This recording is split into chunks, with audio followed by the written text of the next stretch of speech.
mi gente, Louie the Boiler Man here. Guys, it's officially a wrap, guys. We just finished wrapping up this beautiful oil to gas conversion. You guys can see, we just finished installing GWA 233. 233,000 BTUs. That's right, baby. We need these BTUs to heat up this home and just bring up the heat because they need heat, guys. It's an old, big Victorian home. It's a big home. So, guys, sometimes you gotta increase these BTUs, which is exactly what we did.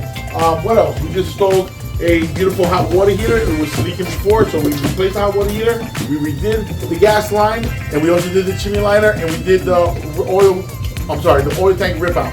So guys, it's a process, guys. Some people think it's easy, some people think it's a lot of work. However it may be, it's a lot of work in my eyes. And guys, I hope this process shows you what it takes to do an oil to gas conversion. It's not that quite cookie cutter as many people think it is. So with that being said, without further ado, let's wrap it up. But most importantly, guys, before we wrap it up, subscribe, smash that bell button, hit that like button, and leave your comment below. We would love to hear from you guys. And with that being said, on to the next one.